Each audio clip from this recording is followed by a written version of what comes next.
विदर्भाची पंढरी म्हणून ओळखले जाणारे शेगाव, श्री संत गजानन महाराजांच्या पदस्पर्शाने पावन झालेली भूमी।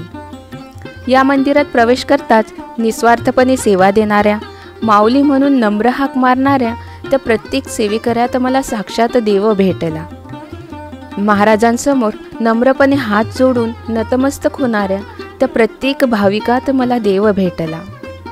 मी गेलो असे मानू नका, भक्तीत अंतर करू नका।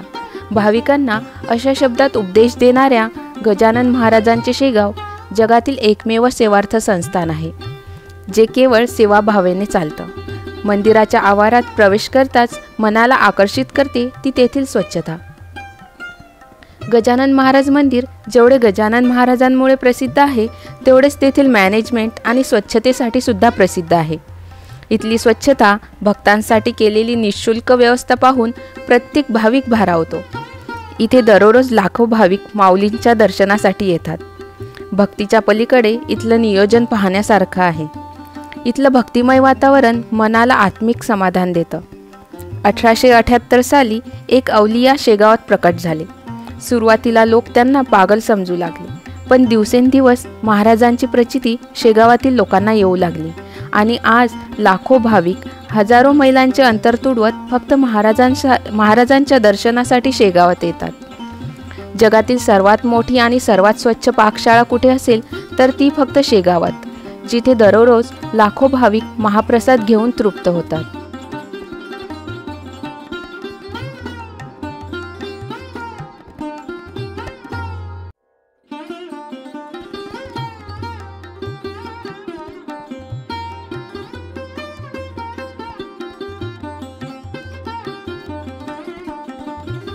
गजानन महाराजांचे परमभक्त बंकटलाल यांना महाराज शेगावात प्रथमतः याच वृक्षाखाली भेटले।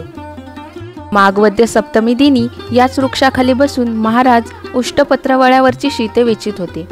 विजय ग्रंथातील पहिल्या अध्यायात याचे संपूर्ण वर्णन दिले आहे। आणि याच वृक्षापासून 400 मीटरच्या अंतरावर बंकटलाल यांचे सदन आहे, ज्या जागेवर प्रत्यक्ष महाराजांचे वास्तव्य होते। येथे राहून महाराजांनी असंख्य अवतार लीला केल्यात। या ठिकाणाचे पावित्र्य जोपासले जावे यासाठी संस्थानाने या जागेवर 3 मजली स्मृतिभवन बांधले असून त्यास बंकट सदन असे नाव दिले। या ठिकाणी महाराजांच्या पादुका व फोटो विराजित असून प्रतिदिनी सकाळ सायंकाळ इथे पूजा आरती केली जाते। हाच तो कृष्णाजीचा मळा, जिथे एके दिवशी ब्रह्मगिरीचे गोसावी राहण्यास आले आणि गर्वाने महाराजांना तुच्छ समजू लागले। याच ठिकाणी महाराजांनी जळत्या पलंगावर बसून गोसाव्याचे गर्वहरण केले। तेव्हापासून गोसावी गर्व सोडून महाराजांच्या चरणी लागला।